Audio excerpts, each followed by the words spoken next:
Ռագոզյան, ինչպես հայտնի է, եկող տարի հունվարի 1-ին հեռախոսների անհատական կոդերի վերահսկողություն պետք է իրականացնի մեր կառավարությունը քաղաքացիների նկատմամբ։ Դուք որպես իրավապաշտպան, ինչպես եք դիտարկում այս հանգամանքը եւ ինչ իրավախախտում է այստեղ տեղի ունենում քաղաքացիների հանդեպ։ Դա նշանակում է անհամաչափ վերահսկողություն քաղաքացիների նկատմամբ և ուղիղ ոտնձգություն քաղաքացու ազատությունների նկատմամբ։ Եթե պատճառաբանությունը այնա, որ Հայաստան չպետք է ներկրվի անօրինական հեռախոսներ, դրանց դեմը իրանք նախ եւ առաջ ասեմ, որ իրանք շատ էլ լավ գիտեն, թե ովքեր են անօրինական հեռախոսներ ներկրողները։ Թող իզուր գլուխս չցավացնեն։ Ուզում են բռնեն, բռնելու կամք ունեն, կարան գնան բռնեն, կամք չունեն, առնում են բոլոր հարցերով ընկնում են այս քաղաքացիների ջանեն, ինչ եք ուզում։ Ես չեմ ուզում ապրեմ անազատության մեջ, ես չեմ ուզում ապրեմ վերահսկողության տակ ապրելը ոչ լիարժեք ազատություն է։ Դա ոտնձգություն է իմ ազատությունների նկատմամբ։ Թող գնան իրանց վարչահարությունը անեն իրանց նշանակած օրինական մարմինների միջոցով։ Ուրեմն նրանց գլուխները ազատում են, դե նրանք անկարող են, չէ, նրանք չեն կարողանում, ոչինչ անել չեն կարողանում, իրական հանցագործ բռնել, բացահայտել չեն կարողանում, եւ դրա վկայությունը հենց փաստորեն կառավարությունն է։ Բաց տեքստով ասում է չենք կարողանում, դրա համար ձեզ պետքա վերահսկել։ Բարև ձեզ։ Ձեր իշտարին քացախ։ Ես չեմ վերահսկվելու ձեր կողմից եւ իմ ազատությունների նկատմամբ դա ոտնձգություն է եւ դա հակասահմանադրական օրենք։ Ձեր կարծիքով ինչի կբերի այս ամեն ինչը իրականում, քաղաքացին ինչ կերպ կտուժի եւ ինչ կերպ է խախտվում իր իրավունքը։ Այստեղ կտուժի եւ քաղաքացին եւ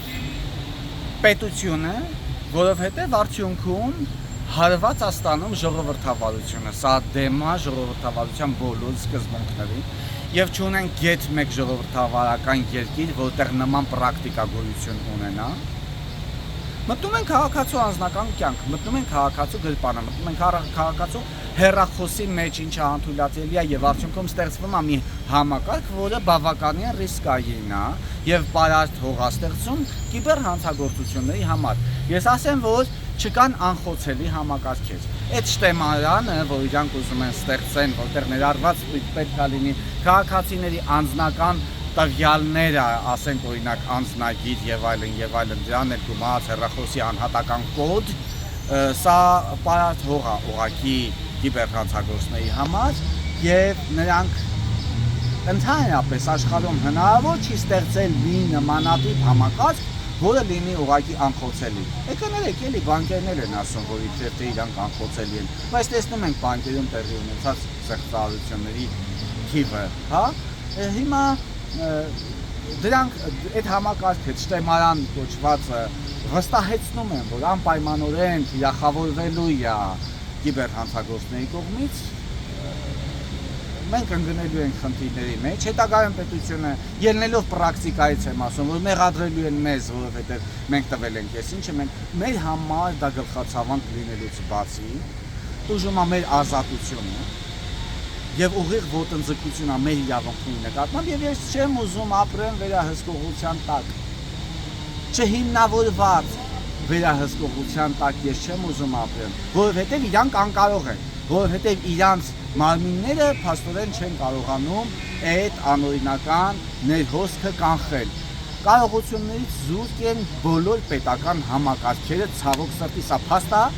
ցավալի փաստ է, տխուր փաստ է, նաև տխրահռչակ փաստ է, բայց փաստ է։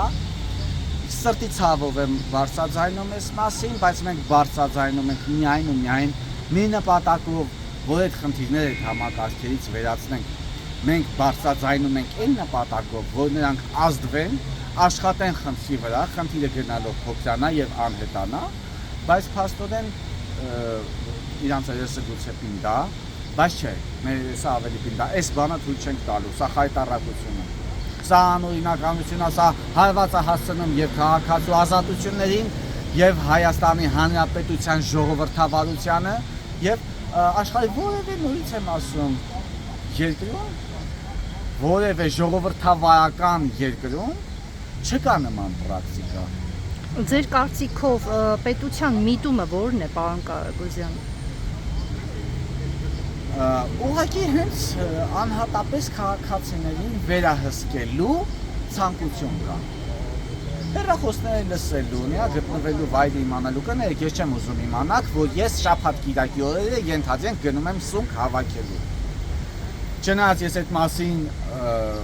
խոսում եմ, ասում եմ, բայց կան որոշակի դեպքեր, որ ես չեմ ուզում դուք իմանաք իմ տեղը, դուք ինչի պիտի իմանաք առաջին հերթին իմ տեղը, առնվազն իմ տեղը։ Դրանից հետո եկող մյուս բաները, որ դեռևս այդ իրադարձություններում ես ասեմ, որ մեզ անակնկալներ էլ է սպասվում։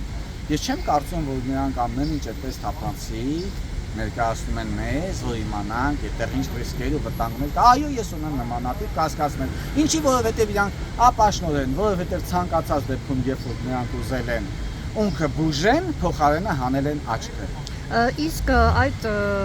լսելու հանգամանքը դատական ակտով չի ներկայացում, այսինքն դիմեն դատարան եւ անհրաժեշտության դեպքում նոր։ Ես ձեզ հասկացա, այո,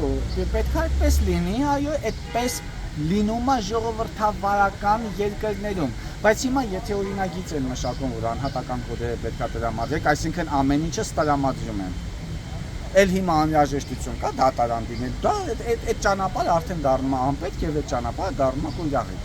Շատ լավ, եւ մի վերջին հարց, դուք կարծում եք, որ պրակտիկորեն հնարավոր է 1 միլիոն եւ ավել մարդու պարզապես լսել։ Գիտեք, միևնույն ժամանակ 1 միլիոն եւ ավելի մարդու, նույնիսկ 10 մարդու, նույնիսկ չի լինում լսել միևնույն ժամանակ 2 մարդու, հա? Բայց այն պահին, որ պահին կա ցանկությունը լսելու այսինչ կամ այնինչ քաղաքացուն, դա դառնում է պարզապես հնարավոր եւ այն է մասնավոր ընկերության կողմից, չէ՞ որ սա վստահվում է փաստորեն ինչ որ մի մասնավոր ընկերության, որի մասնագետները կարող են շրջանառվել, կարող են մասնագետները փոխվել, այդ մասնագետները բայց իմ համար վստահելի են, այդ մասնագետներն ովքեր են, որ իմ անձնական տվյալներին փաստորեն պետք է այդպես լայնամասշտաբ տիրապետել։ Հետո աշխատանքի ընթացքում գուցե եւ խախտումներ չանեն, բայց մարդես գործից դուրս եկան, վերցեցին տվյալներ, գնացին բանկ կամ չգիտեմ, գնացին դարձան, ասենք, օրինակ ադրբեջանցի շպիոն, չնայած ադրբեջանցիները այլևս մեր խաղաղ հարևաններն են, բայց ով իմանա։ Ես ուղղակի չեմ ուզում վերահսկվել, ես չեմ ուզում ուղղակի քաղաքացիների ազատությունների դեմ լինի ոտնձգություն, սա հակասահմանադրական տազիետ պարունակող օրինագիծ է եւ սա բավականին վտանգավոր օրինագիծ է, ես արդեն նշեցի, որ կիբերհանցագործների համար ստեղծվում է պարարտվող։ Եթե կարելի է փոքր-ինչ մանրամասնեք,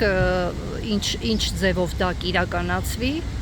կիբերհանցագործությունը ինչպես կիրականացվի։ Եթե ունենք միշտեմարան տվյալների մի բազա, որտեղ կան անհատական տվյալներ, անպայման այդ համակարգի վրա կիբերհանցագործների կողմից անպայմանորեն լինելու են հարձակումներ։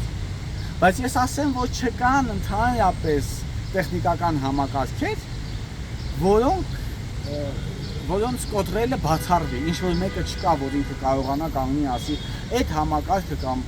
ինչ որ մի համակարգ ուղղակի անխոցելի համակարգեր չեն լինում, համակարգ այսօր կարող է լինել անխոցելի, այո, բայց վաղը անպայմանորեն ինքը դառնալու է խոցելի։ Շնորհակալություն։